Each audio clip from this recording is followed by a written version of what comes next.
I'd say my love of horror began when I was 9 years old and I watched John Carpenter's The Thing on television. I know, not the type of film you should be watching at that age, but I really wanted to, and my parents had no choice but to let me watch it. And I learned the hard way because the movie scared the absolute hell out of me. I'd never seen a film so strong, so intense, and just dripping with atmosphere and horror from beginning to end. As soon as the titles appeared and that score just slowly and slowly builds up, I just knew it was going to be something special. And it was. And for about a week I couldn't sleep. I was having constant nightmares, and I kept thinking the thing was going to creep in and get me. And at the time it was, well, not a very pleasant experience, but as time went on I started to enjoy that feeling of being scared. I guess I became a bit of a horror movie junkie, and from that I started watching a lot of John Carpenter's other films like Halloween, which scared the hell out of me too. Just the idea of a masked maniac who could just creep into your house and get you in the dark. It's something we all have, in the back of our minds. That's why we lock the doors and windows at night. And I saw The Fog, and that one never creeped me out as much. I mean, it is creepy, but it just never really had the same effect as The Thing or Halloween. But it is a damn good film in its own right. And then I saw The Exorcist, and oh boy, now that is a horror film. And even to this day, it's the only horror film that, well, scares me. Anything like that, supernatural, ghosts, demons, the unseen, the unknown, just creeps me out. I'm not sure why. It's just, ooh. I've always had a love for telling stories. And in my teens I wanted to be a game designer, mainly making horror games.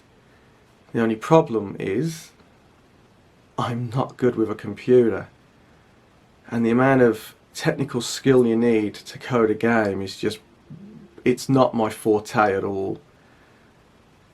And so I looked and thought, there's no way I can do this. I haven't got a clue how to do this. And even if I took courses, I'd just be like, it's just, you just know, you instinctively know this wasn't meant to be. But the storytelling aspect, that I felt I could do. And so when I was 16 I penned my first short story, a tacky little Evil Dead style horror, which I destroyed many years ago, but it was the building blocks. I found myself enjoying it, and as you do, you perfect your craft. And when I was 25 I felt, why not try filmmaking? I've always had a love for horror movies, I've always had a love for film in general. Why not give it a try? I've been working so hard on writing stories, maybe it's time to try visually telling a story. So I bought a crappy, shall we say, £50 camera on eBay, and I made my first little short film free. And I knew I didn't have the equipment or the crew to make a straightforward narrative, so I did something more abstract, more surreal, experimental. And that little film helped me get an understanding of, you know, framing, editing, and pace. Now the first cut, as they usually are, was not very good, but with re-edits and tweaking, I found myself like, yeah, I can do this. I can do this. It's going to take more, you know, time and effort, but that's perfectly fine. At the end of the day, you can't rush art, and you can't rush creating art. And so I thought, I found my calling. I found my calling. I really enjoy this. Now, there's always doubt. There's always that nagging voice in the back of your head that always wishes that you could do better.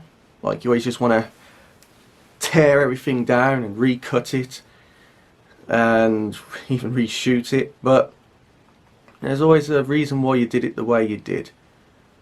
And in this game, it's always about moving forward, learning from mistakes, bettering yourself, and always hoping that the next film will be better than the last. And it's been quite the evolutionary process for me, from that crappy little £50 camera to a £100 camera to the camera that I currently use. And I hope with time I can get a better camera, and maybe even be able to afford a crew and cast as well, instead of always having to use me.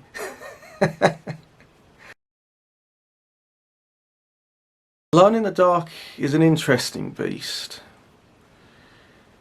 The original conception by Mohammed Holmatov and myself was really to just do test shots.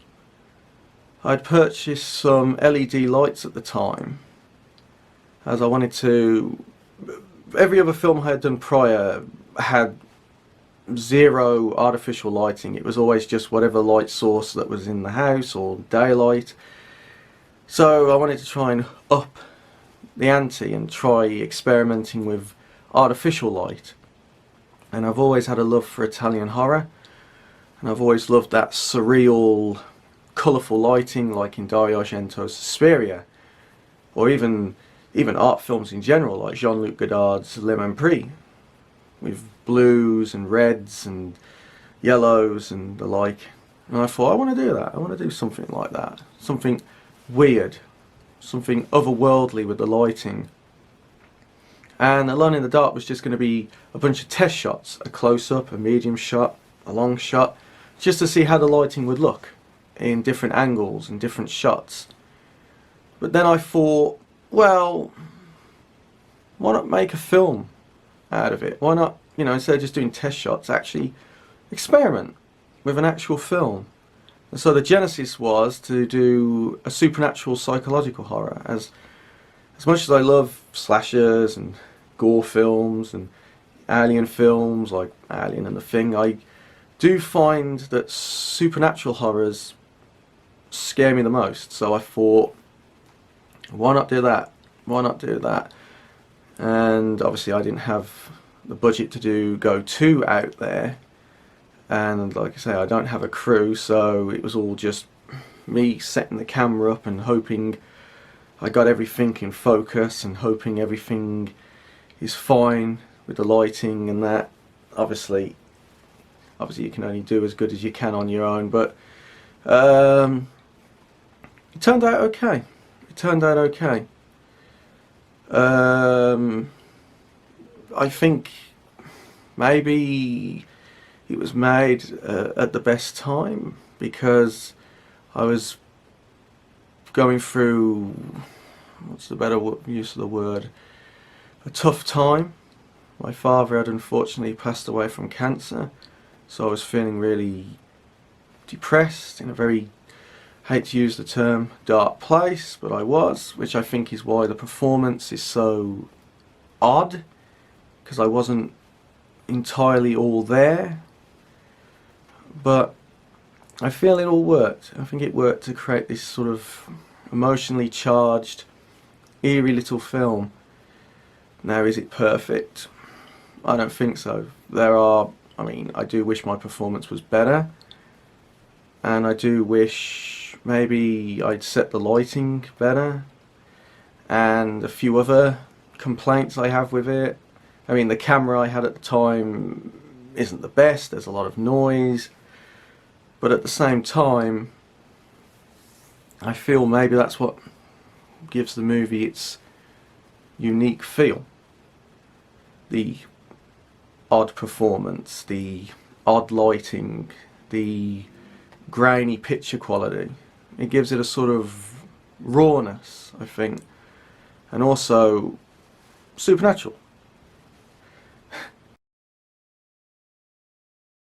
think the biggest challenge is, at the moment, being a one-man band. I mean, I'm sure even if you have a cast and a crew, it's going to be hard as hell. But doing these films solo is definitely a greater challenge. But it's part of the fun, because you're working on such a personal, intimate level. You're basically self-teaching. And I feel that that's probably the best way to really see and learn from mistakes, to really see what needs improving, you know, what needs tweaking, you know, be it performance or behind the cameras. And also it can be rewarding, because you yourself have gone through this journey, really, this personal little quest to get a film done, and just to be able to have had some results, it's an accomplishment. It's an accomplishment. I've been so caught up with making my current short film that I haven't had a lot of time to sort of sit down and watch a good horror film.